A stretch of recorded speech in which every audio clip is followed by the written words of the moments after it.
mga tao sa nakaraan na kahit gaano na katagal ay hindi pa rin natin sila magawang kalimutan. May mga taong nagturo sa atin kung paano sumaya at maging maligaya.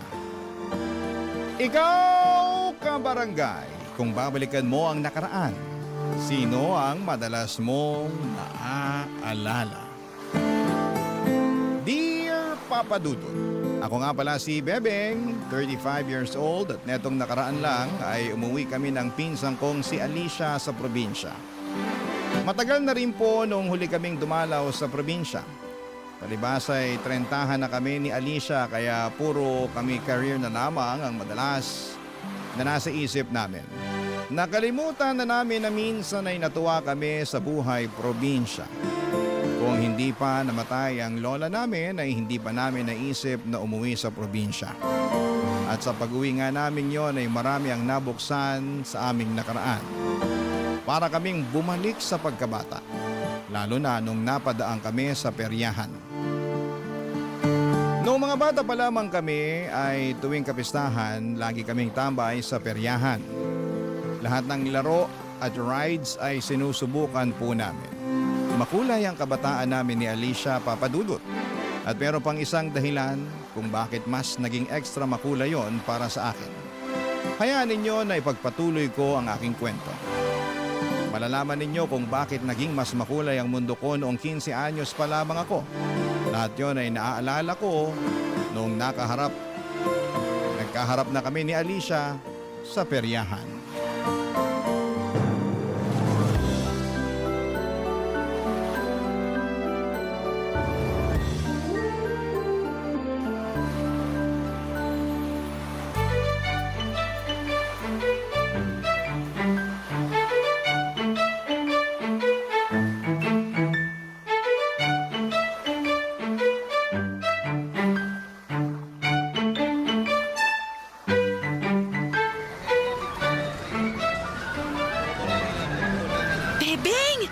Buti na lang at dumaan tayo rito sa peryahan. Ay, nakahinga rin kahit papano sa burol ni Lola. Oo nga. Kapagod yung mga hingi ng biskwit at kape. Utos sila ng utos na ipagtimpla sila ng kape at abutan ng biskwit. Ano bang akala nila sa burol ni Lola? Coffee shop? Hayaan mo na. Nasanay lang din siguro ang mga yun na pinagsisilbihan sila ni Lola kapag dumadalaw sa bahay. Alam mo naman si Lola, masyadong mabait. Eh di magpatimpla sila kay Lola ng kape. Gisingin nila sa kabaong. Huwag sa atin ano. Ikaw talaga. Lagot ka kapag narinig ka ng kaluluwa ni Lola. Sige ka. Uy, Bebeng! Tingnan mo, may tsubibo. Tara, sakay tayo. Wala namang tsubibo ah. Ferris wheel lang meron. Eh di ba ang Tagalog ng Ferris wheel eh tsubibo? Loka, hindi ka na naman nakinig sa Filipino teacher mo. Ang Tagalog ng Ferris wheel, ruweda. Eh ano yung tsubibo? Merry-go-round. Teka nga, di ba ikaw nga itong nagsabi sa akin nung 15 pa lang tayo na tsubibo yung Ferris wheel? Ako naman pala itong minali mo noon. Eh nagkamali lang din naman ako noon eh. Akala ko rin eh, tsubibo ang tawag kasi sabi ni... alam mo, bumili na lang tayo ng bibingka tapos umuwi na tayo. Baka hinahanap na tayo sa bahay eh. Parating na siguro yung mga matatandang byuda na magpapadasal para kay Lola. Tara na. Oh, eh bakit ka tumatawa dyan? Naalala ko na kung sino yung nagsabi sa'yo na tsubibo ang Tagalog ng Ferris wheel. Walang ganon. Ewan ko sa'yo. Kung hindi tayo bibili ng bibingka, umuwi na tayo. Tara na. Si Ronnie! Tama, si Ronnie! Ronnie? Sino yun? Uy, gano'n na ba kadaling kalimutan yung puppy love mo? Ay nako, Alicia. Namula ka bigla. Guilty ka ba kasi dininay mo na si Ronnie ang puppy love mo? Ang tagal na nun, Alicia. 15 anyos pa lang tayo nun. Alam ko namang matagal na yun. Pero gusto ko lang malaman kung naaalala mo pa rin siya hanggang ngayon. Ay, ngayon lang ulit. Ngayon ko lang ulit siya naalala. Hi, Ronnie. Kamusta na kaya siya, no? Naalala ko pa dati, laging libre ang sakay mo sa tsubibo. Ruweda. Eh, di Ruweda. Tapos, purgang-purga ka pa nun sa popcorn at sa malamig. Palibhasa, nanay ni Ronnie yung nagtitinda. Kaya lagi kang libre. Uy, Naalala mo pa yung hilaw mong biyanan? Alam mo, ikaw? Ay, nako. Nakakamiss maging 15. Oo nga no? Kung hindi pa namatay si Lola, hindi pa natin maaalala ang puppy love mong si Ronnie. Ay, kumusta na kaya siya? Balikan natin ang nakaraan ko kabarangay. Noong mga bata pa lamang kami ni Alicia Papadudut ay palagi na kaming umuwi tuwing summer sa aming probinsya. Natataon yon ng buwan ng Abril at sakto pa sa piyesta sa aming lugar. Yun lagi ang nilulook forward ni Alicia. Marami kasing dayo tuwing piyesta sa amin. Maraming nakikilalang bagong mga kaibigan at crush. Marami ring mga tiyangge at meron ding peryahan. Hindi ako masyado sa mga ganito.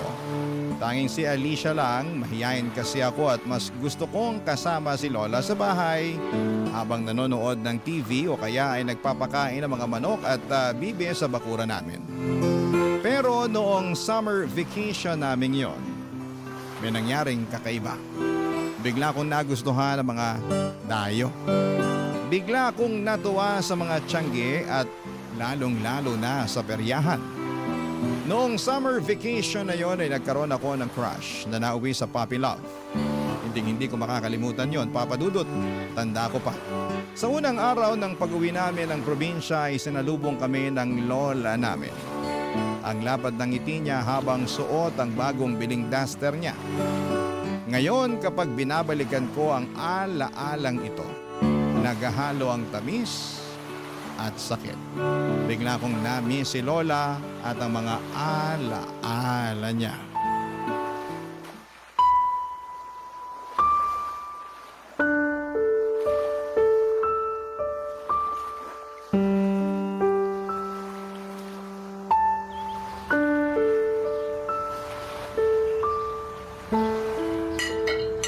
Kumain pa kayo ng marami, ha?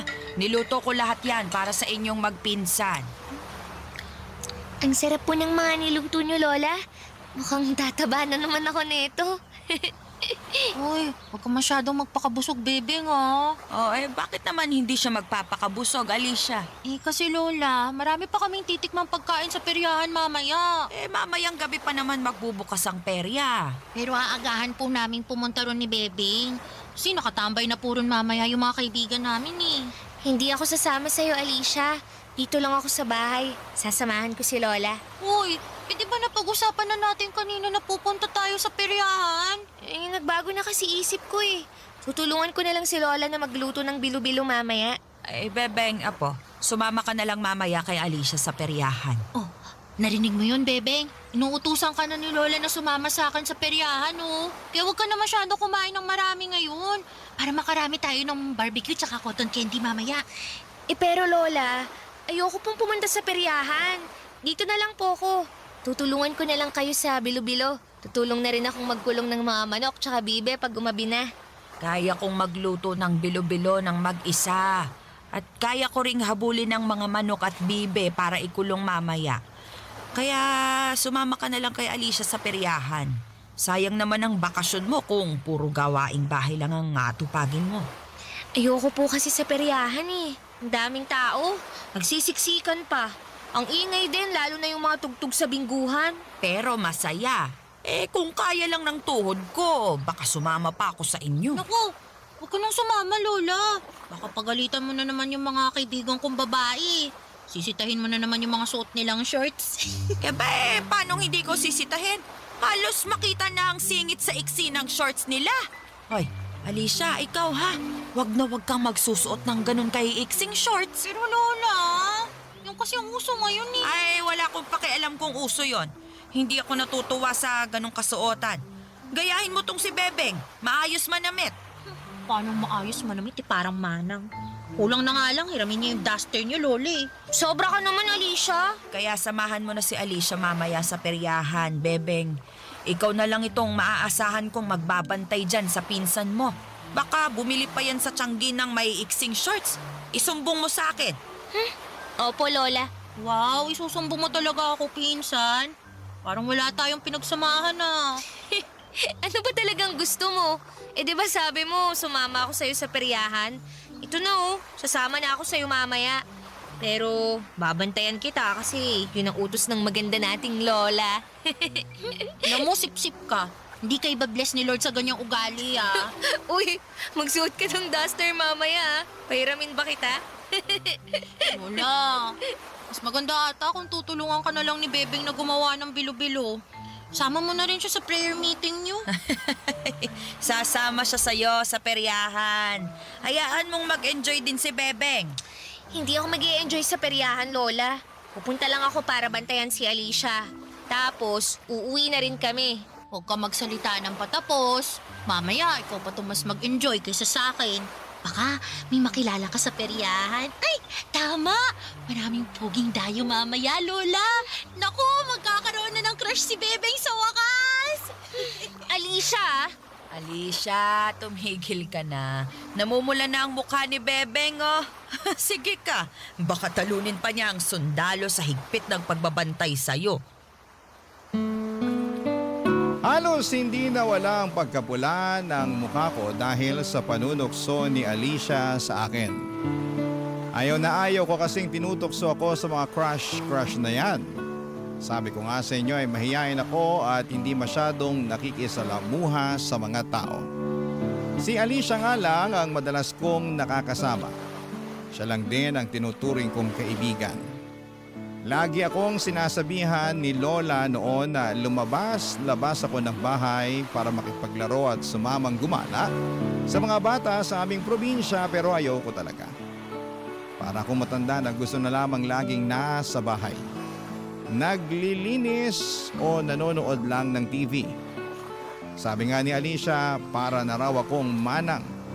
Mas gusto ko pa nga raw magpakain ng mga manok kesa mag-enjoy sa plaza. Kaya naman para mapagbigyan siya at mapatunayan na hindi ako manang, sumama ako ng sapilitan sa kanya sa peryahan. At hindi ko inakala na magbabago ang buhay ko sa unang tungtong ko sa peryahan namin sa plaza. Hindi ko po inakala na sa peryahan ko makikilala ang puppy love ko. Barangay Love Stories. Barangay Love Stories. Pagkatapos naming mananghalian, tinulungan namin si Lola sa pagpapakain sa mga manok at bibe. Namiss ko yon. Kung pwede lang mag-cancel sa plano namin ni Alicia na pumunta sa peryahan para mas makasama ko ang mga manok at bibe ay ginawa ko na sana. Pero kasi si Lola ay gusto rin niyang masulit ko ang piyesta sa amin. Sa totoo lang ay lagi akong takot sumubok ng mga bago. Mas gusto ko yung nakasanayan ko na. Hindi ako sanay sa perya kaya lagi akong atrasado pagdating doon. Habang hinihintay nga naming gumabi ay panayang dasal ko na sana ay umulan. Para hindi na kami matuloy pa sa perya papadudot. Kaya lang imposible yan noon dahil tag-araw at maganda ang kalangitan. Walang pagbabadya ng ulan kaya nung dumilim na, gumayak na kaming magpinsan para pumunta na sa perya. Sumabay kami sa mga dalagang kapitbahay namin. Pinasuyo kami ni Lola sa kanila.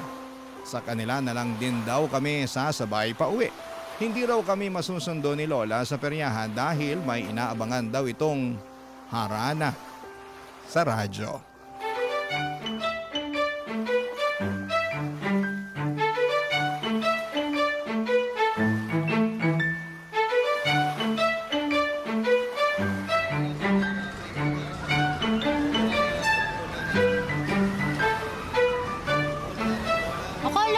Babantayan at susundan mo ko.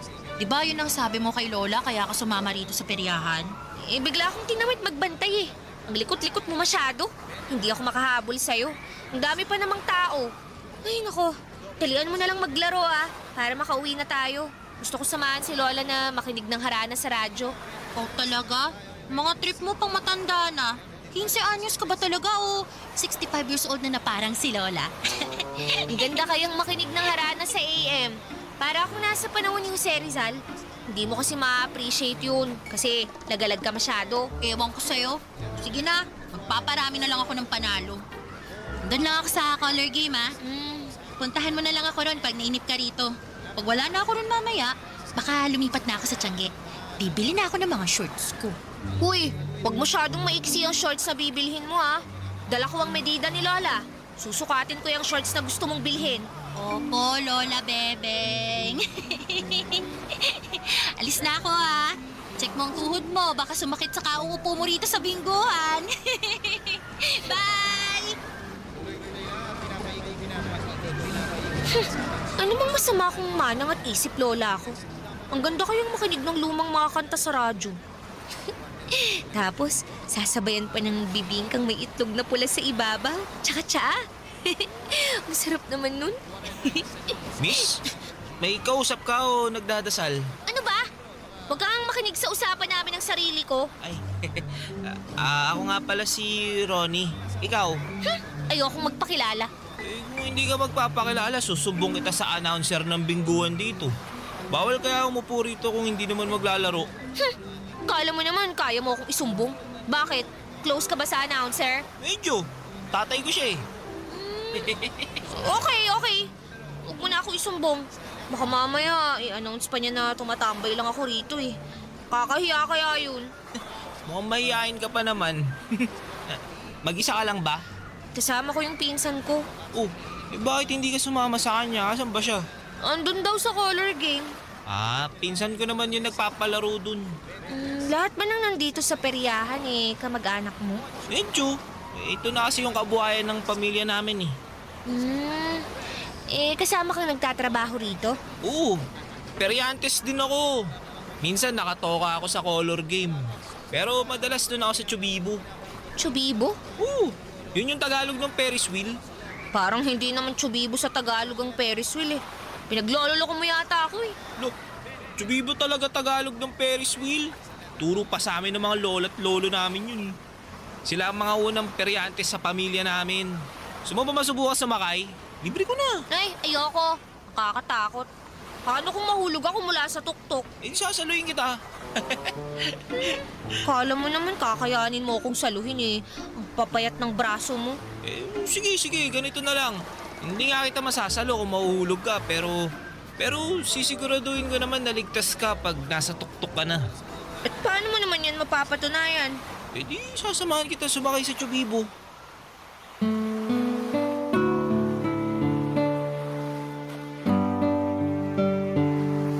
Papadudo, tiningnan ko mula sa malayo ang Ferris wheel. Kahit sa malayo ay rinig ko ang sigawan ng mga taong nakasakay doon. Sigawan na hindi naman takot pero nag-i-enjoy. Kaso'y kabado pa rin ako. Hindi naman ako sanay sa ganon. Saka may mga napapanood ako sa balita na mga nadisgrasya dahil sa pagsakay sa Ferris wheel. Kaya lang nang mapatingin ako kay Ron, ewan ko ba kung bakit bigla na lamang akong umoo. Hinawakan niya ang kamay ko papunta sa Ferris wheel. Sabay kaming sumakay. Kabado ako noon, lalo na noong umikot na paitaas ang Ferris wheel. Nakapikit lamang ako pero sabi ni Ronnie ay kailangan kong imulat ang mga mata ko. Dahil sinasayang ko ang pagkakataon na nasa area ko at nakikita ang mga ilaw sa ibaba ng peryahan. Tama nga siya, Papa Dudut. Pagmulat ko ay kitang-kita ko ang ganda ng peryahan mula sa itaas. Nakangiti ako kahit halos umikot na ang sikmura ko kada ikot ng Ferris wheel. Nakadalawang beses kaming nagpaikot sa Ferris wheel. Yun na rin ang chance ako para makilala si Ronnie. Kaedad ko lamang siya, nagkwento na rin ako sa kanya tungkol sa sarili ko. At hindi ko maiwasang mapangiti at mamula sa tuwing nakatitig siya sa akin. Kabado rin talaga, hindi lang dahil sa ikot ng Ferris wheel, kundi sa pakiramdam na nagkaka-crush na ako. Yun ang unang beses na nagkagusto ako. Mula noong nakilala ko si Ronnie, palagi na akong nasa peryahan, Papa Dudut.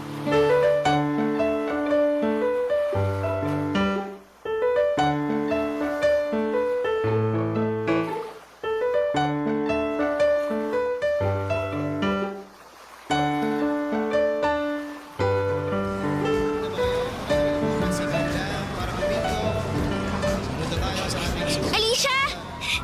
Alicia! Tingnan mo!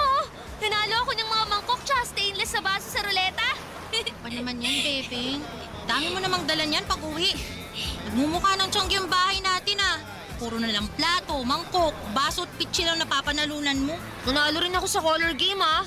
Tingnan mo, nanalo ako ng 50 pesos. May pangsakay na tayo sa Chubibo. Chubibo? Ferris wheel. Chubibo raw sa Tagalog yun. Huh? Parang di naman. Kanino mo naman nalaman yan? Basta, nadinig ko lang dyan sa tabi-tabi. O ano na, uupo ka lang ba rito sa bingguhan? Ayaw mo bang tumaya pa rin sa card game? Color game? Subukan mo kaya ulit sa ruleta. Baka manalo ka kahit extension cord lang. Yoko na. Kanina pa ako ikot ng ikot dito sa peryahan. Umuwi na tayo, baka hinahanap na tayo ni Loli. Biyernes naman ngayon eh. Tulog na si Lola, sigurado yun. Maaga pa siyang pupunta sa kapilya bukas eh. Kaya sulitin na natin ha. Tara na, maglaro pa tayo. Ano ba, baby? Gabi-gabi na lang tayo andito sa peryahan. Sawa na ako. Pare-parehas lang naman yung mga laro tsaka naglalaro. Uy, pangit yata ng araw mo ngayon ah. Di mo siguro nakita crush mo si Philip, no? Ilang gabi na. Ay, nagkabulutong tubig daw siya sabi nung tropa niya. Kakainis naman oh. Ilang gabi na akong nakalip gloss at shorts dito pero wala pa rin kwentang pagpapaganda ko kasi wala siya. Hayaan mo na yun. Kapag natuyo na yung bulutong niya, makikita mo na ulit siya. O, tara na. Gusto mong sumakay sa Chubibo? Libre ko. Alam mo, nagtataka na ako sa'yo ah. Dati naman takot na takot kang sumakay dyan sa Ferris wheel na yan. Ayaw mo nga kahit hawakan lang yung bakal eh. Sabi mo kasi puro kalawang, baka matetano ka. Kasi... Ay, bebeng! Pinsan ko nga pala si Alicia. Alicia, si Ronnie. Siya yung tagabantay ng Chubibo. Hi, Alicia. Kaya naman pala. Kaya naman pala, ano? Wala naman. Sasakay na ba ako sa Chubibo ngayon? Oo. Gusto mo ba sumama? Libre ko. Ay, hindi na. Parang uuwi na nga ata ako eh. Kasi feeling ko magkakabulutong tubig ako ngayon. Kaya huwag na kayong dumikit sa akin ha. Baka mahawaan ko pa kayo. Enjoy, lovebirds! Handa ka mamaya pag uwi natin sa bahay. Kwento mo sa akin kung magkikis kayo sa tuktok ng Chubibo ha. Ronnie, ikaw nang bahala sa pinsan ko to ha. Huwag mo nga hayaang mahulog. O kaya, kung sakaling mahulog, saluhin mo na lang ha. Alis na ako! Alicia! Sure ka ba, Alicia? Ayaw mo talaga sumama? Huwag na. Baka makaistorbo pa ako sa inyo eh. Pakihatid mo na lang si Bebeng mamaya pagkatapos nyo ha. Ay, Ronnie, Ano yun? sana masalo mo si Bebeng kapag nahulog siya sa'yo. Ang ibig kong sabihin sa Chubibo. Hindi pa man din siya nahuhulog. Nakasalo na ako. Namula ang buong mukha ko sa pasimpleng panunukso ni Alicia sa amin ni Ronnie. Yun ang unang beses na nakilala nito si Ronnie. Pagkaalis ni Alicia ay tumakbo na kami sa Ferris wheel. Hindi na namin kailangang pumila kasi ang pinsan naman ni Ronnie ang nagbantay ng Ferris wheel ng mga oras na yon. Andun pa rin ang takot ko sa pagsakay sa Ferris wheel pero hindi ko yon pinaparamdam kay Ronnie. Saka kahit papaano kapag si Ronnie ang katabi ko sa Ferris wheel ay nababawasan ang takot. Pero andun ang kabog sa dibdib ko. Yung kabog ng dibdib na hindi dahil sa kaba kundi dahil masaya ka. Naranasan niyo na ba yon? Masaya talaga ako na kasama si Ronnie kahit saan niya gustong pumunta. Kahit ano pa man ang gusto niyang gawin, gusto ko siyang kasama. Game ako sa lahat. Pati ang pagkain nga ng adobong dagang bukid ay ginawa ko na rin. Takot ba naman ako sa daga? Pero dahil si Ronnie ang nag-alok, inisip ko na lang na manok yon. Ganon ba talaga ang nagagawa ng pag-ibig? Andun ang takot sa puso pero gagawin mo pa rin, Papa Dudut. Barangay Love Stories. Barangay Love Stories. Sa mga sumunod na araw ay nagpatuloy ako sa pagpunta sa perya para makasama si Ronnie. Pagkatapos ko pa nga lang kumain sa tanghali ay nagmamadali na ako mag-ayos para pumunta na sa perya. Lagi akong naka-lip gloss na napanalunan ko pa sa roleta. Nag-try na rin ako magsuot ng shorts na pinahiram sa akin ni Alicia.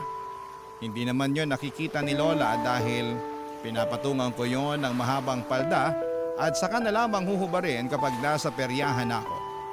Pag nasa peryahan na ako bandang tanghali, madalas lamang kaming nakatambay at nagmemeryenda ng Betamax at isaw na benta ng hipag ni Ronnie. Kilala na ako ng pamilya ni Ronnie. Nakakasama ko na nga silang magmeryenda tuwing hapon bago magsimula ang pagbubukas ng peryahan. At habang nakasara ang perya ay sinusulit naman namin yon ni Ronnie para makapag-date. Madalas ay doon kami sa Ferris wheel. Pinapayagan kaming sumakay doon pero hindi iikot.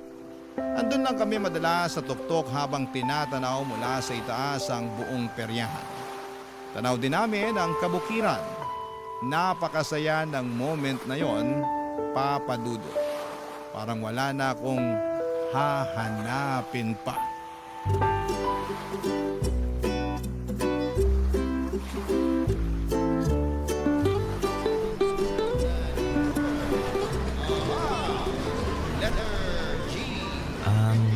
Bebeng, Ano yun? alam mo naman na hanggang katapusan lang ng Mayo ang peryahan, di ba? Oo naman. Bakit? Alam mo rin siguro na kailangan naming umalis tapos lilipat naman kami sa ibang lugar na may piyesta. Bakit mo to sinasabi sa akin? Naalala mo pa ba nung isang araw? Nung tinanong tayo ng pinsan mong si Alicia kung mag-ano raw ba tayo? Kung nililigawan na ba kita? Kung sinasagot mo na ba ako? Hayaan mo na si Alicia. Mahilig lang talagang mang-intriga yun. Hindi mo man lang ba gustong alamin kung bakit hindi ako nakasagot nun? Kung bakit hindi kita maligawan ngayon? Hindi ko alam ang isasagot sa tanong mo. Di ako na lang ang magsasabi sa'yo para wala nang gulatan. Mahirap ang buhay peryantes, Bebeng. Kalipat-lipat kami. Kung saan may piyesta, doon kami nakatira. Tapos, aalis na naman kapag may nagimbita sa amin. Walang permanente sa buhay namin bilang mga peryantes. Bakit mo ba sinasabi yan? Para hindi ka na masaktan kung sakali man na balang araw. Hindi na kami makabalik dito sa lugar nyo. Kapag ibang peryahan naman ang maimbitahan dito sa susunod na taon, hindi na kami yun. Pwede naman tayong mag-textan na lang eh. Sabi mo naman, makakabili ka na ng cellphone sa katapusan, di ba? Yun na nga. Hindi na matutuloy yung pagbili ko ng cellphone kasi hiniram ni tatay yung ipon ko eh. Malaki kasi yung nalugi dun sa bingguhan tsaka sa color game nung Sabado. Kaya yung ipon ko muna yung ginamit para pandagdag sa puhunan. Ganun ba? Sigurado namang makakabili ka pa rin ng cellphone kahit mumurahin lang, di ba? Ayaw lang kitang paasahin, Bebeng. Kasi wala talagang kasiguruhan to eh. Baka magkalabuan lang din tayo kapag hindi na tayo nakakapag-usap o kaya nakakapagkita. Bakit kasi ganyan agad ang iniisip mo? Bakit ayaw mong subukan munang sumugal? Para saan pat nagtatrabaho ka sa peryahan eh. Puro sugal dito. Natatakot lang ako. Natatakot? Baka nakakalimutan mo, Ronnie. Sa ating dalawa, ako lagi yung takot. Pero anong ginawa ko? Hinarap ko yung takot ko. Kumain ako ng adobong palaka. Sumakay ako ng Ferris wheel. Hindi ako nagsisi na ginawa ko yun. Kasi kung nagpadala ako sa takot, hindi ko makikita kung gaano kaganda ang paligid ngayong andito ako sa itaas kasama mo. Hindi kasi ganun kasimple, Bebeng. Simple lang naman talaga to. Nagiging komplikado lang. Kasi lagi kang takot.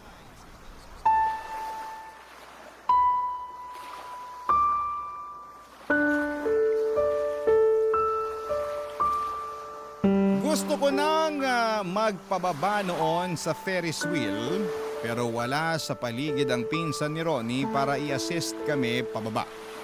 Kaya naman na-stuck kaming dalawa sa tuktok ni Ronnie. Nawala na ako ng gana na kainin pa ang Betamax. Ang makulay at magandang paligid sa isang iglap ay naging black and white para sa akin. Naiyak na ako noon sa sama ng loob pero pinipigilan ko.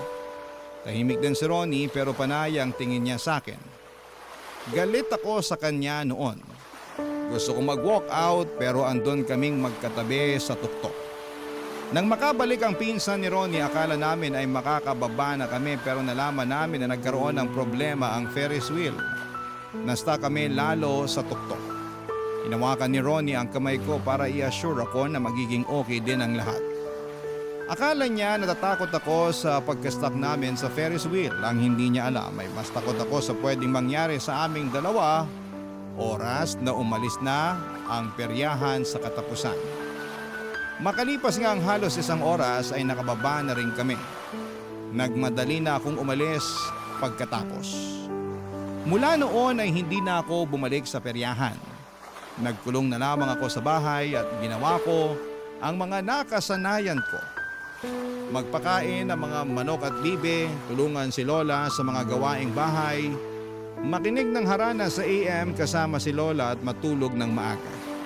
Pero nahalata ni Alicia na merong maling nangyayari. Kaya to the rescue naman ang pinsan kong ito, Papa Dudut.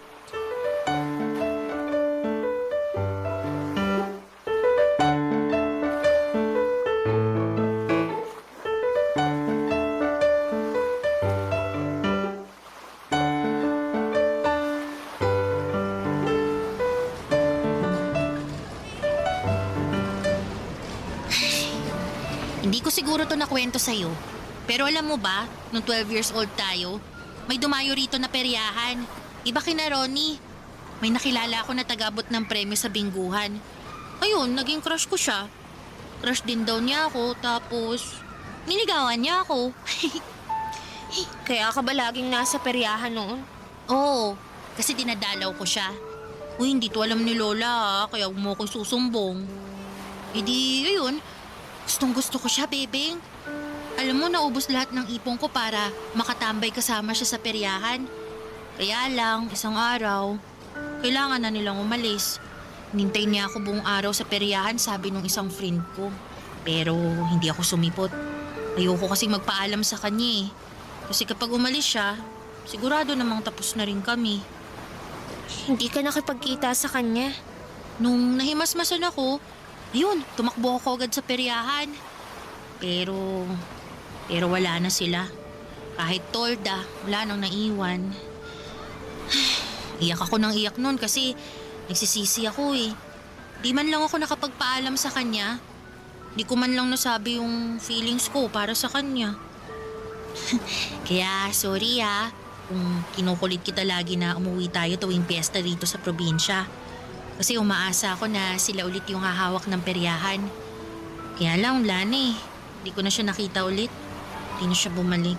Kasi si Ronnie na ang pumalit. Kaya sana, huwag kang magaya sa akin. Gets ko naman na mga bata pa kayo at pwede rin hindi naman kayo ni Ronnie ang magkatuluyan. Pero sana masabi mo pa rin yung nararamdaman mo sa kanya. Para kapag dalaga ka na, kapag binalikan mo na tong alaala niyo ni Ronnie, hindi ka magsisisi. Kasi may ginawa ka hanggang sa huli. Wala naman talaga tayong pupuntahang lamay, no? Wala. Pero paglalamayan ng puso mo kapag umalis si Ronnie nang hindi ka nagpapaalam. Ay, ayun siya oh. Palapit na rito. Bebeng! Ronnie, may sasabihin daw sa'yo tong pinsan ko. Maiwan ko muna kayo Kailangan mo na magandang alaala ng puppy love. Hahanapin mo yun pag nagdalaga ka. Kaya mo yan. Alis na ako! Akala ko hindi ka nababalik dito sa peryahan. Pinilit lang ako ni Alicia. Kung hindi ka niya pinilit, hindi ka talaga pupunta? Hindi ko alam. Bebeng, namiss kita. Namiss din kita, Ronnie. Alam mo, Bebeng, nakapag-isip-isip na ako. Liligawan kita. Binalik na sa akin ni tatay yung hiniram niyang pera eh. Makakabili na ako ng cellphone para magtawagan tayo palagi. Paano kung sa susunod na taon, hindi na kayo yung peryahan na makuha? Paano tayo makakapagkita? Ipagdadasal ko na kami palagi yung kukunin ng lugar niyo. O kaya pipilitin ko si tatay na makipagkaibigan dyan sa mga taga-barangay hall para kami lagi yung kunin. Kahit dagdagan pa namin yung bayad sa kanila kada gabi. Hindi mo na kailangan gawin yun, Ronnie. Pero paano tayo? Mas praktikal na hanggang dito na lang tayo. Babalik ako sa Maynila para mag-aral. Ikaw naman, babiyahe na ulit para sa susunod na piyesta na dadayuhin nyo. Tulad pa rin tayo ng dati, nung hindi pa tayo magkakilala. Pero gusto kita, Bebeng. Gusto ko tayo. Gusto ko rin naman. Kaya lang bata pa tayo. Tsaka naisip ko, komplikado yung sitwasyon natin. Baka palagi lang tayong mag-away. Masira pa yung trabaho mo, tapos yung pag-aaral ko. Tapos mauwi lang tayo sa wala. Sayang naman kung ganun. Gusto kong maging masaya ang kwento natin, kahit hindi na matutuloy. Ano na lang gagawin natin? Aalis na kami mamaya. Sulitin natin tong araw na magkasama. Kakain tayo ng Betamax tsaka isaw. Dagdagan natin ng bibingka para panghimagas. Libre ko. Tsaka sasakay tayo ng Chubibo. Wow. Tinanggap mo ng Chubibo ang Tagalog ng Ferris wheel ah. Sabi mo Kaya maniniwala ako. Kaya lang, may nakausap akong teacher dito eh. Sabi niya, hindi daw Chubibo ang Tagalog ng Ferris wheel. Ruweda daw pala. Sabi ko hindi talaga Chubibo yun. O di ba? Huling araw natin magkasama pero may natututunan pa rin tayong iba. Ang saya.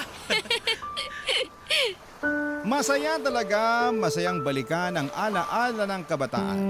Lalo na noong unang beses kang kinilig. Kahit sabihing hindi pa hinog na pag-ibig yon ay ayos lang. Inosente po ang puppy love. At sana lahat ng nakikinig sa inyo ngayon ay naaalala kung gaano katamis ang inosenteng pag-ibig. Sa huling mga oras na magkasama kami ay pinili naming manatili ulit sa tuktok habang sakay ng Ferris wheel. Hindi kami malungkot ni Ronnie dahil pinangako namin na masaya ang pagtatapos ng huling pagkikita namin. Nagkwentuhan kami tungkol sa mga pangarap namin, sa mga sikreto at sinabi namin sa isa't isa ang mga bagay na hindi namin magawang sabihin sa iba. Kaya naman napaka-espesyal ng kwento namin ni Ronnie.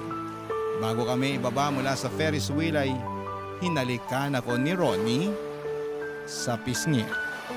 Tumitig siya sa akin at sinabing ipagdadasal niya na sana ay hindi ko siya makalimutan. Mukhang umepekto ang dasal niya dahil ngayon pa lang ay naaalala ko ang bawat detalye ng mukha niya at bawat alaala na nabuo naming dalawa. Kumusta na kaya siya? Sana ayos lamang siya. At ako naman ang magdadasal. Sana ay maalala niya ako. Kahit sino pa ang kasama niya at kahit saan pa sila dalhin ng peryahan nila. Maraming salamat po sa pagbasa ng aking kwento, ang inyong kapuso at kabarangay forever, Bebeng. Nakakaantig naman talaga ang ating kwento. Ikaw ba, kabarangay? Nakarelate ka ba sa story natin ngayon? Kwentuhan naman tayo dito sa comment section. Ang mga kwento ng pag-ibig, kwento ng buhay at kwento ng pag-asa dito sa Barangay Love Stories.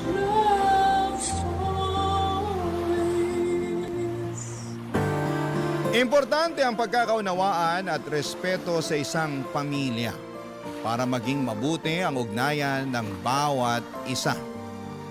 Kaya nga dapat ang mga matatanda ang maging ehemplo ng kabutihan upang tularan sila ng mga kabataan. Ikaw, kabarangay, isa ka bang mabuting halimbawa? Dear Papa Dudut, ang pagtanda ay isang pribilehiyo para sa akin. Dahil patunay lamang yon na kapag nadadagdagan ang edad ng isang tao ay nagiging wais siya. Dahil nahasa ang kanyang pag-iisip mula sa mga karanasan at aral sa buhay na natutunan niya. Pero hindi lahat ng mga tao na nagdiriwang ng kanilang kaarawan ay tumatandang mas matalino at maalam sa mundo.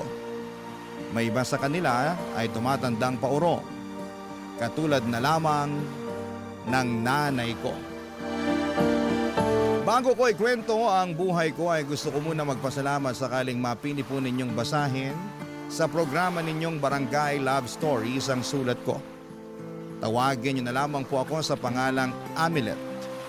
29 years old at taga-Taguig at nagtatrabaho bilang call center agent. Napasulat ako sa inyong istasyon upang humingi ng payo at kaunting lakas ng loob para gawin ang bagay na malalaman ninyo sa dulo ng aking sulat. Pero bago yon ay magsisimula ang kwento ko noong taong 2024.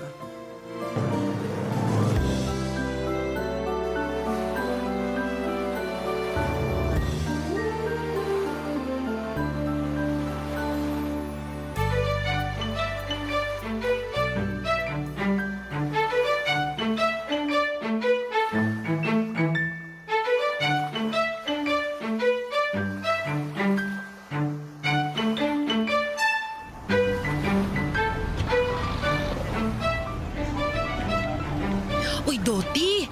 Pakuha naman ho ng ulam nyo. Yung manok na afritada, tapos pilian nyo naman ako ng malamala. Anong malaman ang pinagsasasabi mo dyan, Imelda? Malaman! Nung nakaraan, bumili si Mia rito, tapos puro mabuto binigay mo sa kanya. Halos wala kami nakain. Ano ba kami sa tingin mo, aso? Ay nako, magbayad ka muna ng utang mo sa karinderya ko bago ka magreklamo. Hayaan mo, makakabayad din ako pag sahod ni Amilet. Medyo delay lang yung sahod nila. Pero sige na, pautangin nyo na ako. Nagugutom na mga alaga ko sa tiyan eh. Pasalamat ka, mabait si Amilet. Kung hindi, matagal na kitang pinagbawalan mangutang dito. Maawa ka naman. Andun sa simbahan ng awang sinasabi mo. O Doti, ako na magbabayad sa ulam na kukunin ni Hilda. Aba, napakagalante mo naman yata, no? Alam ko kung bakit. Siguro, crush mo ko, no? Ay, aminin mo na. Kilala ko yung tinginan mo eh. Napakalagkit. Halata pala ako masyado pero di ko kasi mapigilan eh. Ang sexy mo, Hilda. Tapos, matambok pa yung ano mo. Aba, oo naman. Asset ko to eh. Pinagpala sa babaeng lahat mula dibdib hanggang puwitan. Ay, gusto mo ba? Umupo ako sa hita mo bilang kabayaran dahil nilibre mo naman yung ulam namin ngayong pananghalian. Sige ba? Basta walang magagalit. Ay, wala yan. Alam nyo naman na single mother ang atake ko, di ba? Single mother na maraming lalaki. Ewan ko sa iyo, Doti. Buti pa, yung order ko na ulam ang asikasuhin mo. Hindi yung pakikialam mo pa sa buhay ko. O siya, upo na muna ako sa hita mo nung ha, habang hinihintay ko yung order ko. Sige. Upo ka na. Puto ka naman. Nay, Amilet! tumayo nga kayo dyan. Bakit sa dinami-rami ng pwedeng upuan eh, dyan pa kayo umupo? Ano kasi, wala lang. Ang gusto ko lang, mas malambot kasi sa hita ni Nonong kaysa sa upuan ni Doti. Hayaan mo na ang nanay mo, Amilet. Anong hayaan? Nakakahiya yung pinaggagagawa niya. Tsaka bakit ka pumapayag na umupo sa hita mo ang nanay ko? Hindi ka ba natatakot sa kinakasama mo? Teka, paano mo nalaman na may kinakasama ako? Pinagsasasabi mo eh, alam naman ng karamihan sa atin dito na may kinakasama ka. Di ba, Doti? Tumpak! Ewan ko ba dyan, bigla na lang nagka-amnesia. Hindi ko alam na may kinakasama na si Nonong, ha? Kaya absuelto na ako dyan. Anong absuelto pinagsasasabi nyo? Buti pa umuwi na tayo para makapag-usap tayo sa bahay. Ay, nak naman eh! Oh, wag niyo akong iinihan ng ganyan ha. Hindi yan uubra sa akin. Iba na talagang panahon ngayon. Nanay ng pasaway. Oh, eto na yung order niyong ulam.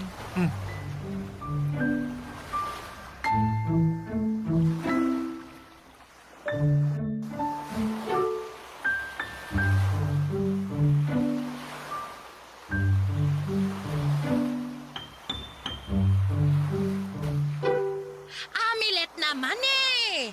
Ay, bakit mo ako pinahiya doon kina Doti? Anong pinahiya? Eh kayo ang nagpahiya sa sarili nyo.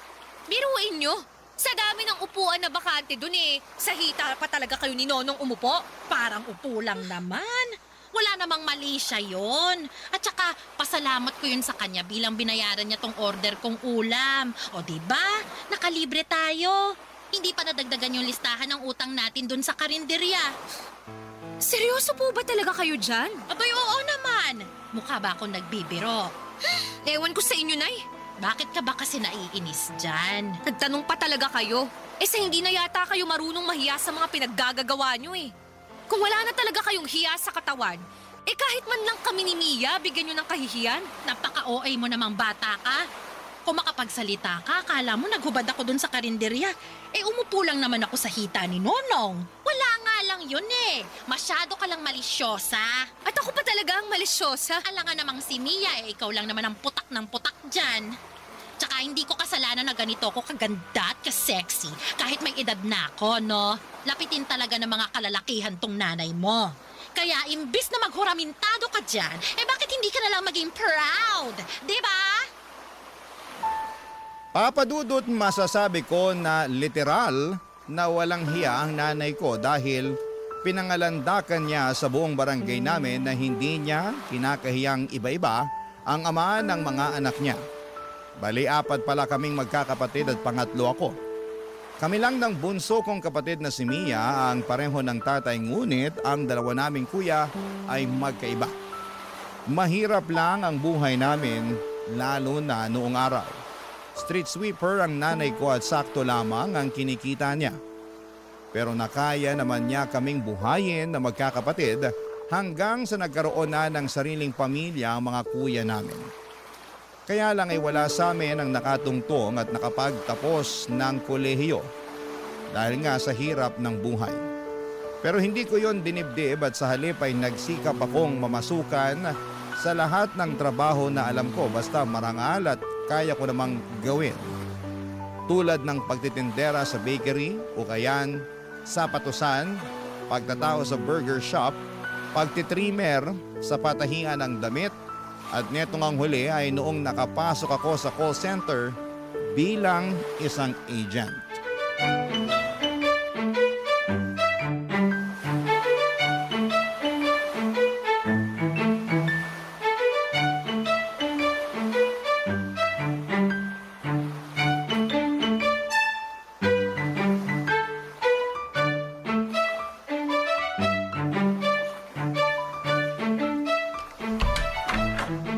Nandito na po ako.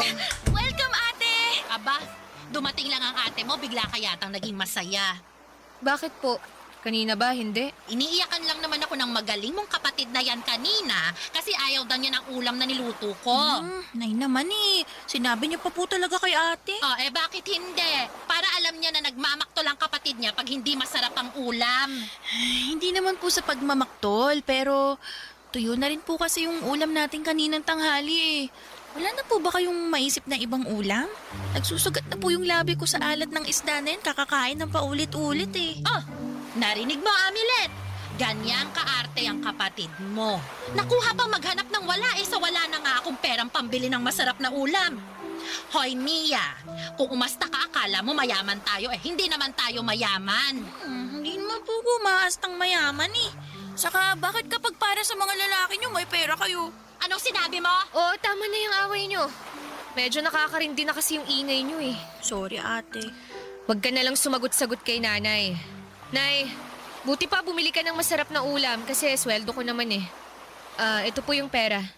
Kunin nyo na po. Ay, buti na lang may sweldo ka na. Teka, Ano po yun? ito na yon?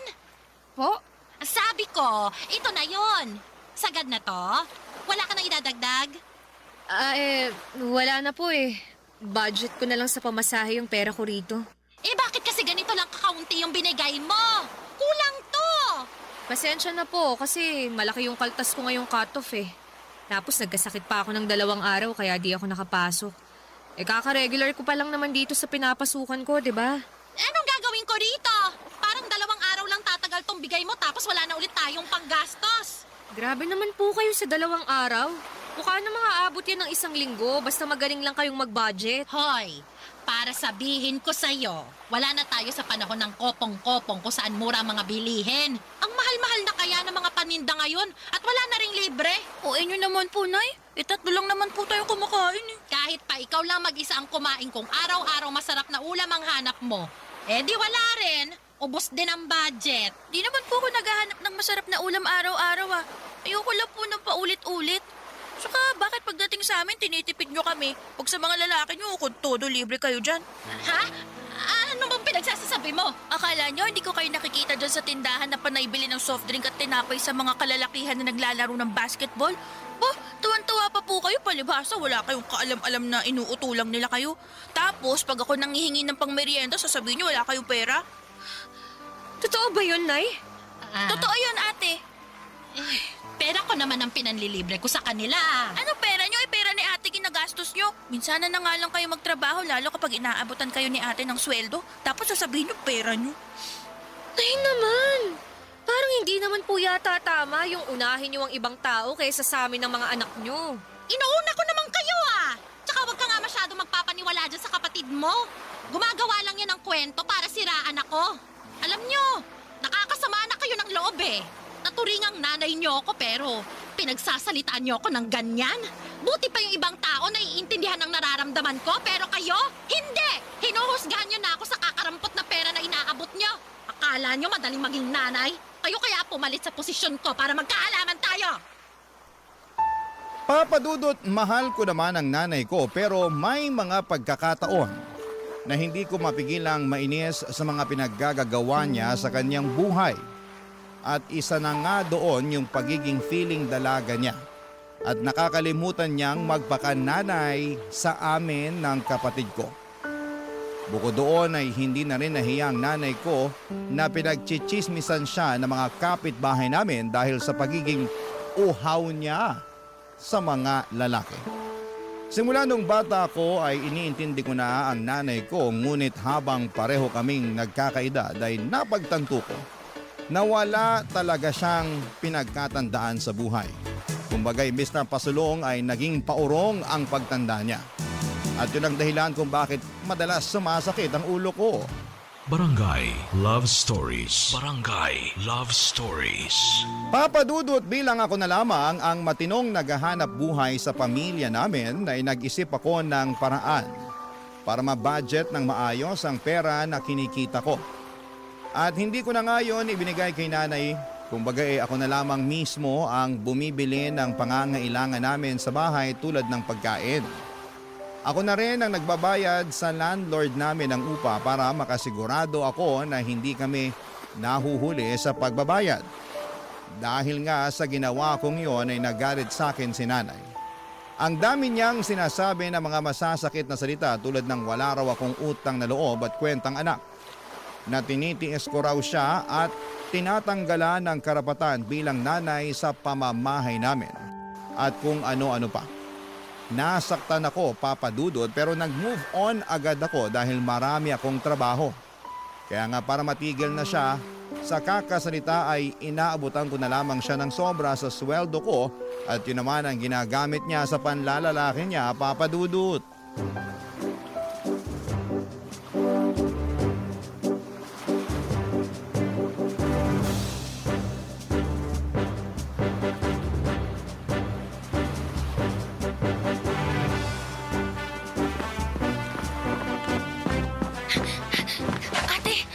Ate, buti naman pauwi ka na. Oh, Mia, ano nangyari? Bakit humahangos ka? Sinalubong na talaga kita kasi magsusumbong ako tungkol sa pinagagawa ni nanay sa bahay natin. Anong ginawa niya? May kasama siyang lalaki doon, Harold daw yung pangalan. Kilala mo yun eh. Wala akong kilalang Harold. Baka namumukaan mo kasi yun yung nagtatricycle dyan sa atin. Tapos, ayun na nga, nagulat ako kasi pinapunta ni nanay sa bahay. Kanina pa raw sila doon tanghali, sabi ng mga kapitbahay eh. Nagkakantahan, nag-iinuman. Kaya nga hindi ako makapasok kasi naiilang ako sa kanila eh. Talaga naman si nanay, oh. Nakuha pang magdala ng lalaki sa bahay. Halika, puntahan natin.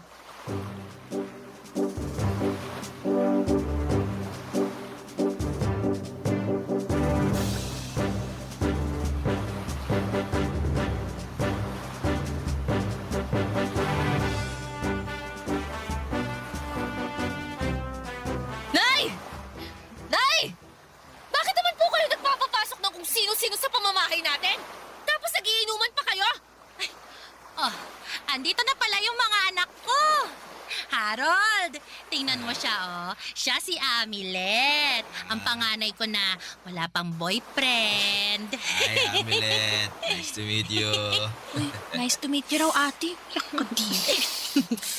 Mawalang galang na Harold, ah. Pero pwede ka na bang umalis sa bahay namin? Kanina pa kasi kayo nagiinuman ni nanay.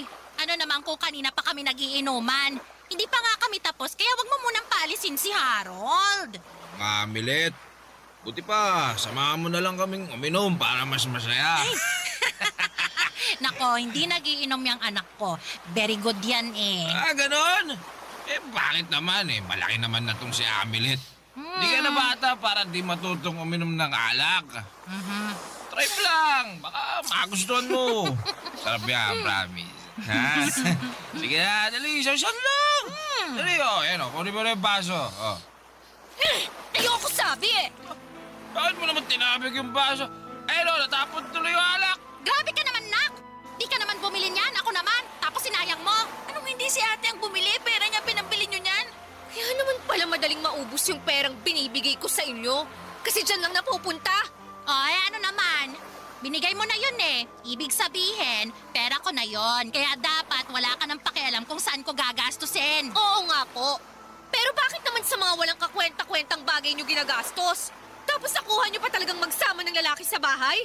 Hindi na talaga kayo nahiya! Bakit naman ako mahihiya? Pamamahay ko naman to. Mas nakakahiya kung sa labas kami magiinuman ni Harold. Di nakita pa ng buong barangay kung paano ako gumiling-giling sa kanyang harapan. Ang galing niya at ang lambot ng katawan ng nanay mo. Pag gumigilig-gilig ka rin Napakabastos niyo!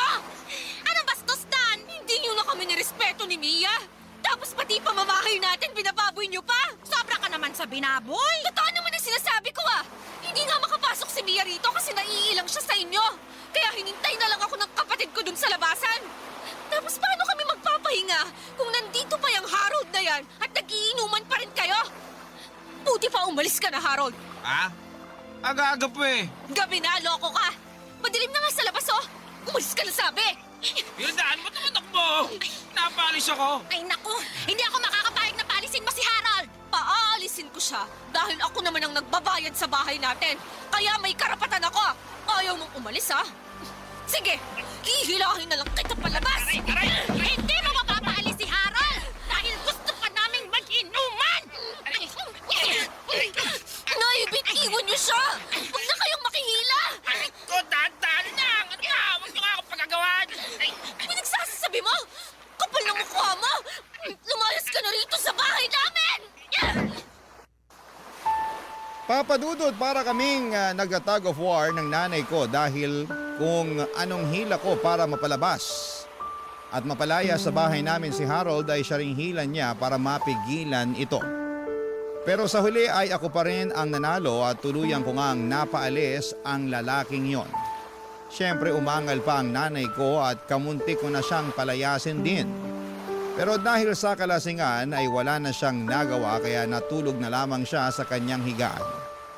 Abot-abot langit ang galit ko sa ginawa ng nanay ko. Napaka-iskandalosa niya at walang ingat dahil kung sino-sino na lamang na lalaki ang pinapapasok niya sa pamamahay namin. Awang-awa tuloy ako kay Mia dahil mukhang na-trauma siya sa mga nangyari pero wala naman akong magawa upang bantayan ang kalagayan ng nanay ko. Dahil nagtatrabaho ako. Mabilis na lumipas ang isang linggo, Papadudod. Pauwi ako noon galing trabaho nang maabutan ko naman na nasa bahay namin ang Harold na yon.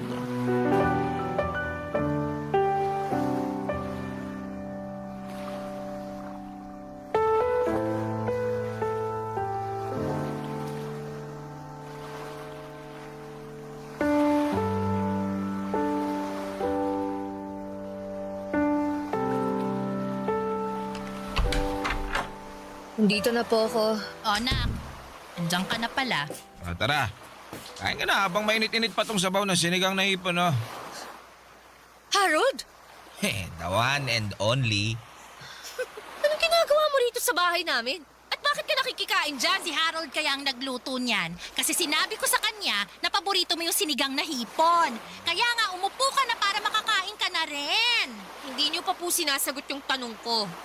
kung anong ginagawa ng lalaki na yan sa bahay natin. Dito na raw siya titira, sabi ni nanay, ate. Tama ang kapatid mo. Ano? Hindi pwede yun! Bakit hindi pwede? Kami na ni Harold. Kasasagot lang ng nanay mo sa akin kanina tapos nagdesisyon na kaming mag-live-in. Dito nyo talaga sa bahay namin naisip tumira? Hindi kasi pwede sa bahay namin dahil mapapagalitan na ako ng mga magulang ko doon. Saka para na rin kaming sardinas doon kaya dito na lang daw ako sa inyo, sabi ni Hilda. Ayaw mo nun? Magiging one big happy family na tayo. Itong mukhang to, Harold. Mukha bang masaya at gustong-gusto na tumira ka rito? Tsaka ano bang one happy big family ang sinasabi mo dyan? Nay, kung nagbibiro lang kayo, pwes tigilan nyo na ha. Hindi na kasi nakakatawa eh. Nakakapikon na. Sino ba nagbibiro rito? Wala naman.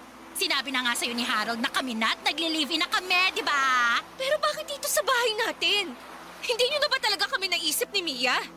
Paano na lang yung privacy namin kung magpapatira kayo ng kung sino-sinong lalaki rito? Ang OA mo naman. Di namang kriminal si Harold para pagsalitaan mo ng ganyan ah. Kaya nga, kahit naman ganito ako, simpleng tao, pero mabuti ang kalooban ko, no? Para lang sa kaalaman mo, ha, Amelet? Nagmamahalan kami ng nanay mo at handa akong patunayan yun sa kanya. Hindi ko hinihingi ang opinyon mo. At dahil ako ang nagbabayad ng renta sa bahay na to, ako pa rin ang masusunod kung papayagan kitang tumira rito o hindi. At ayoko na nandito ka. Sobra ka naman, Amelet. Hindi kita tinuruan maging swapang at maramot ah. At ako pa talaga ang swapang at maramot? Ay, sino pa nga ba? Ang ayos-ayos ng usapan natin dito kanina. Pinakakain ka namin kasi alam naming pagod ka sa pagtatrabaho. Tapos magagalit ka na lang dyan basta-basta at paalisin mo si Harold. Hindi niyo talaga maintindihan yung punto ko, no? Ikaw ang hindi nakakaintindi. Kasi tingin mo kay Harold ay kriminal. Ang bait-bait nga nitong boyfriend ko. Oh. Wala naman siyang gagawin sa inyo ni Mia. Tama nanay mo. Kaya wag mo naman akong husgahan kaagad. Basta, hindi pa rin ako komportable na nandirito ka sa bahay namin. Hindi ko na problema yon. Tsaka, di porket ikaw ang nagbabayad ng renta sa bahay natin ikaw na masusunod. Ako pa rin ang nanay sa ating dalawa ha, kaya wala kang karapatan na suwayin ako. Tingnan mo, wala kang reklamo yung kapatid mo, tapos ikaw marami kang sinasabi dyan. Hindi naman po kasi ako mananalo sa inyo, Nay. Buti alam mo! Ewan ko sa inyo, Nay. Ang tanda-tanda nyo na, pero kung umasta pa rin kayo, para pa rin dalaga. Baka nakakalimutan nyo na 5 na kaming mga anak nyo. Tapos plano nyo pa yata kaming dagdagan. Iyon kung maanakan pa ako ni Harold. Sabihin mo lang kung gusto mo na. Diba? Tumahimik nga kayo. Pareho kayong bastos at di na nahiya. Hindi naman kami nakahubad Paano kami naging bastos? Baka masyado lang conservative yung anak mo, baby love ko. Kaya siguro wala pa siyang boyfriend Ay, sinabi mo pa. Astang Maria Clara, palasagot lang naman sa nanay. Ay, ewan ko ba naman sa mga kabataan ngayon. Buti pa, kumain na lang tayo. Pabayaan na natin yung ayaw kumain dyan. Di naman tayong magugutom, siya naman. Papadudot, wala na akong nagawa ng gabi na yon, kundi ang kumain pero hindi sa mesa nakasabay ang Harold na yon. Napagod na lang din ako makipagtalo sa nanay ko, lalo at galing ako sa trabaho. Hindi lang ako makapaniwala na ganon kabilis na lamang magbabago ang lahat sa buhay namin dahil sa padalos-dalos na desisyon ng nanay ko. Kung ilalarawan ko po si Harold ay masasabi ko na may itsura siya at matipuno ang kanyang pangangatawan. Tambay kasi siya sa bakal gym sa lugar namin. Kesyo tropa raw niya ang nagpapatakbo doon kaya libre siyang nakakapaglabas-masok. Hindi na ako magtataka kung paano siya nagustuhan ng nanay ko dahil mahilig yon sa mga maskulado. Mas matanda si nanay kay Harold pero mas matanda naman siya sa akin ng 3 taon. Grabe. Para akong masisiraan ng ulo dahil hindi ko kayang pakisamahan ng boyfriend niya. Lumalabas kasi na kami pa ng kapatid ko ang dapat na mag-adjust at magkaroon ng malawak na pangunawa para sa kanilang dalawa. Para sa nanay ko, wala naman silang ginagawang masama ni Harold dahil nagmamahalan lamang sila, papadudot. Barangay Love Stories. Barangay Love Stories. Papadudot para kumita ng pera ay namamasada ng tricycle si Harold na pagmamay-ari ng tsuhin niya. At no mga unang linggo ng pagtira niya sa bahay namin ay binibigay niya lahat kay nanay ang kita niya sa pamamasada. Bumibili rin siya ng ulam para sa amin ni Mia pero hindi ako kumakain dahil ayokong isipin niya na ayos na sa akin ang pagtira niya sa bahay namin. Hindi niyo ako masisisi dahil masama talaga ang kutob ko sa Harold na yon. Mukha rin kasi siyang hindi mapagkakatiwalaan. Yun bang sa una lang gagawa ng matino pero mas masahol pa sa sakit ng ulo na dulot ng nanay ko ang pwede niyang gawin pag tumagal-tagal. Tawagin niyo na ako mapanghusga, judgmental pero malakas talaga ang kutob ko. At madalas tama ang mga hinala ko, papadudot. Patunay yon noong mahuli ko si Harold na kumekerengkeng sa ibang babae sa mismong tricycle niya noong napadaan ako sa terminal nila isang araw.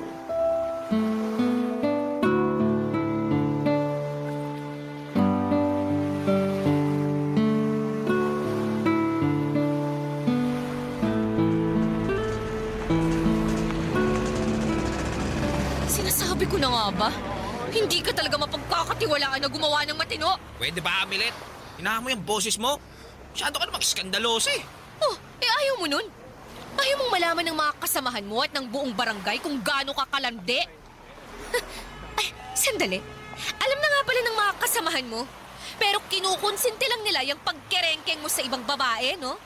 Ganyan ba talaga kayong mga lalaki? Oy, wag mo naman sila idamay. Good boy mga kasamaan ko, no? Buti pa sila, good boy.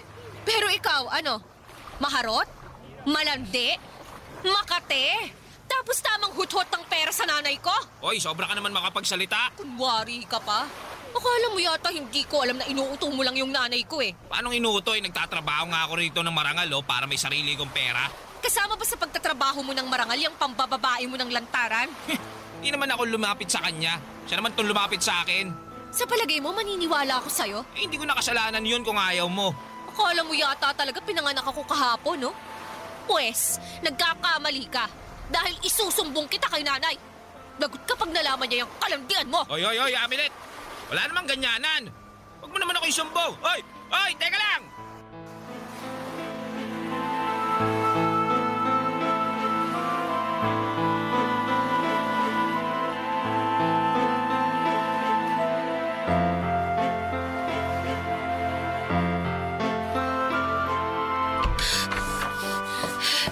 Nay, pwede ba tayong mag-usap?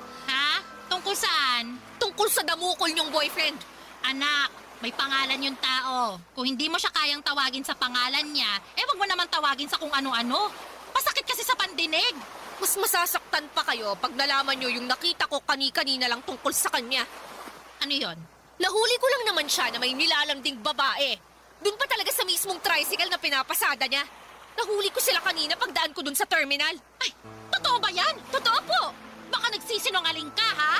Baka sinisilaan mo lang sa akin si Harold. Naku, magagalit ako sa'yo. At bakit ko naman po gagawin yun kung siya na ang sumira ng sarili niya sa inyo? Naninigurado lang ako. Tsaka, alam ko naman na medyo habulin ng mga babae si Harold kasi gwapings yung boyfriend ko yon. Pero may tiwala ako sa kanya. Alam ko na hindi niya magagawa yung sinasabi mo. At mas naniniwala pa kayo sa lalaking yun kaysa sa akin na anak nyo? Oo naman. Si Harold ang kasama ko palagi kaysa sa inyo ng kapatid mo. Minsan nga, siya lang ang nakakaintindi sa akin. At marami na rin siyang napatunayan. Siya lang din ang sumeryoso at nagmahal sa akin kaya malaki ang pasasalamat ko na dumating siya sa buhay ko. Alam ko na ayaw mo kay Harold para sa akin kasi nga tingin mo sa nanay mo matanda na at feeling dalaga pa. Pero sana maintindihan mo na nangangailangan din ako ng lalaki na magmamahal sa akin ng totoo. Hindi pa ba kami sapat ng mga kapatid ko? Sapat na, pero iba pa rin kasi kapag meron akong makakasama sa buhay na hindi ako iiwan hanggang pagtanda. Yun bang katuwang ganon? Ay, darating ang araw, magkakaroon kayo ng pamilya. Kagaya ng mga kuya nyo. Tapos, bubukod kayo at maiiwan na akong mag-isa. Pag nangyari yun, paano na ako? Magiging kawawa na ako niyan, di ba? Kaya pala bata pa lang kami kung sino-sino ng lalaki ang hinahanapan nyo ng pagmamahal. Pero wala naman kayong nakikitang seryoso sa inyo. Akala ko natuto na kayo kaya titigilan nyo na at magfo-focus na lang kayo sa pagpapakananay sa amin. Baka nakakalimutan nyo, Nay. Bata pa si Mia. Kailangan niya pa ng gabay nyo bilang magulang. Pero katulad ng dati, inuuna nyo na naman ang sarili nyo. Alam nyo, Nay, bahala na kayo sa buhay nyo. Basta pinagsabihan ko na kayo tungkol sa Harold na yan. Wala rin siyang pinagkaiba sa mga tatay namin. Pare-pareho lang silang manloloko. Papa Dudut, sobrang dismayado ako sa nanay ko nang kampihan niya ang damuhong Harold na yon kesa sa akin na sarili niyang anak. Ano na lang pala ako sa pamamahay namin? Isang kontrabida? Kaya nga hindi na rin ako nakapagpigil na mapagsalitaan siya ng hindi maganda. Sa uli, hindi pa rin pinaalis ng nanay ko si Harold sa bahay kaya hinayaan ko na lamang siya na lokohin nito. Total, yun naman ang gusto niya kasi bulag na bulag siya sa pagmamahal dito. Hindi nagtagal ay unti-unti nang dumalang ang pamamasada ni Harold kesyo binawi na raw ng tiyuhin niya ang tricycle dahil may paggagamitan daw ito. At imbes na maghanap ng ibang mapagkakakitaan ay naging certified tambay at palamunin si Harold sa pamamahay namin. Si nanay na ang bumubuhay sa kanya kaya kung todo trabaho siya samantalang naiiwan lang sa bahay si Harold para humilata at mag-cellphone at manood ng TV. Sobrang tamad din niya up to the point na si Mia pa ang inuutusan niyang magsaing at maghugas ng pinggan kahit na kadarating pa lamang ng kapatid ko at pagod pa galing sa eskwelahan. Grabe sa kakapalan ng mukha itong si Harold. Masasabi ko na ibang level. Pero isang gabi ay may sinabi sa akin si Mia tungkol kay Harold, bagay na pinag-alala ko ng husto, Papa Dudut.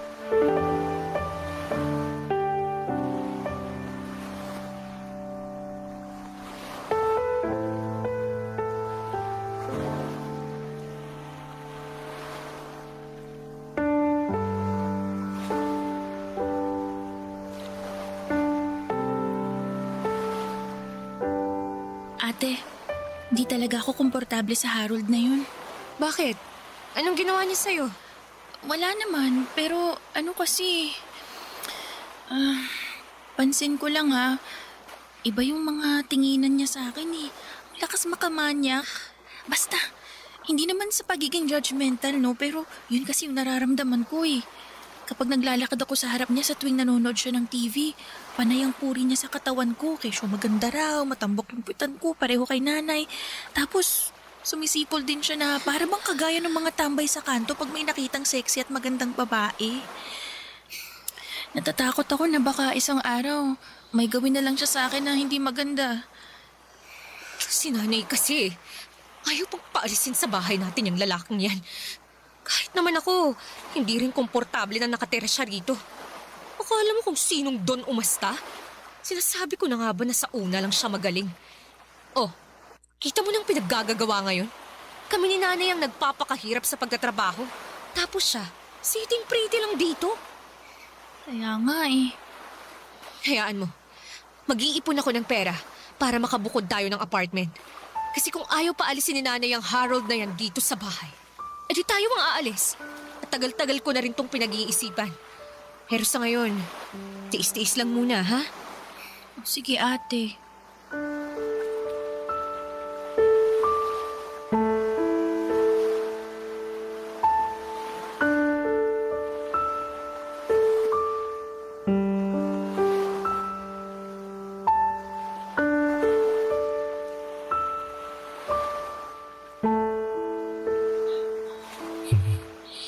Grabe. Ang sexy mo talaga, Mia.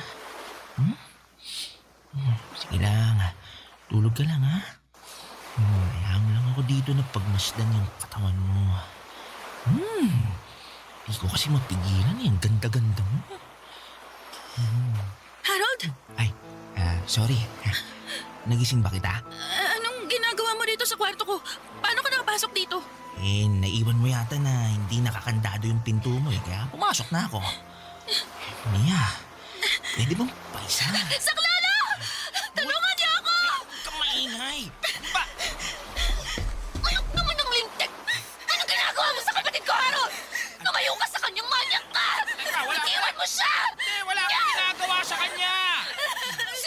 Sinungaling ka ba? Eh, kitang-kita ko na nakapatong ka sa kanya! Iyayos ka lang ba? Ano nga sa'yo ng lalaking yan, ha? Bigla na lang siyang pumasok sa kwarto natin. Tapos may plano siyang gawin sa akin na masama. Ay, hindi ah. Oh, ganon, ha? Makakatikim ka na talaga sa akin, Harold! Ah! Ano bang nangyayari rito, ha? Bakit kayo nagsisigawan? Yung lalaki kasi na yan eh! Planong gawa ng masama si Mia! Pumasok na nga rito sa kwarto ng kapatid ko! Hoy, hindi totoo yan ha. Pagawa lang ng kwento yung mga anak mo, Hilda. Ginawa mo ba talaga kaming sinungaling? Eh bakit ka nga ba kasi nandito sa kwarto ni Mia, Harold? Wala, may kinuha lang ako. Masyado lang kayong malisyosa. Hindi totoo yan. Ano kinuha mo? Eh, nagising ako, nakapatong ka na sa akin. O, kita mo na? Napakamanyak ka! Hoy, mag-ingat ka sa sinasabi mong yan, ha? Dahil mabigat-bigat na akusasyon yan, Amilet! Seryoso ba talaga kayo dyan, Nay? Sa bagay, mas kinakampihan niyo pa ang lalaking yan kaysa sa anak niyo na kamuntik na niyang gawa ng masama! Wala namang nangyari kay Mia! Ano walang nangyari? Naabutan ko na nga sila kanina na ginagawa niya ng masama ang kapatid ko! Hayop ka, Harold! Napakabastos mo! Pinatira ka nga namin sa bahay, pero gagawan mo pa kami ng masama! Di ba? Umalis ka na rito ngayon, Ken! Lumayas ka na! O teka, ba't mo naman ako paalisin? Dahil gusto ko! Umalis ka na bago pa ako tumawag ng barangay! Hindi! Hindi aalis si Harold dito! Aalis siya? O ipapakalagkad ko siya sa mga tanod! Sige! Paalisan niyo na po siya, Nay. Ayoko na po siya kasama dito sa bahay natin. Kung ayaw mong umalis, sige! Ayos lang! Ipapadampot na lang kita at ipapakulong! Eh, teka. Huwag mong gagawin yan. Eh bakit hindi? Eh ginawan mo nga ng masama ang kapatid ko! Akala mo yata mapapalagpas ko yun, no? Pues, dyan ka nagkakamali!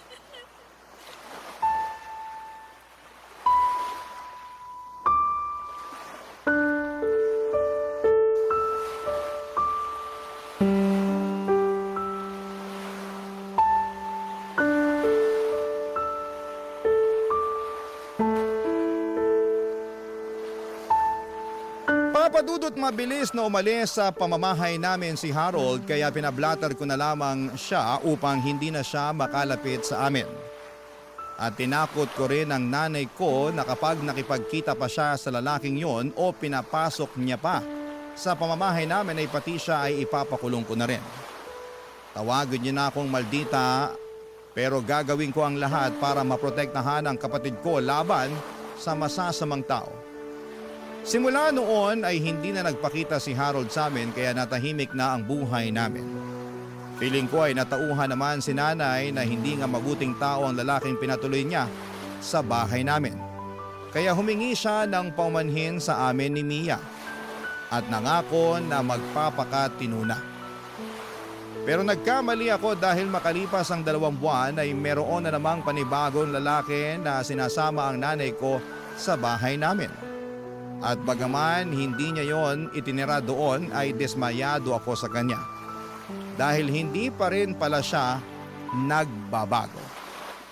Papadudot kung umasta pa rin siya ay akala mo ay teenager na pinagkakaitang makipagrelasyon. Ngayon ay gusto na naming umalis ng kapatid ko.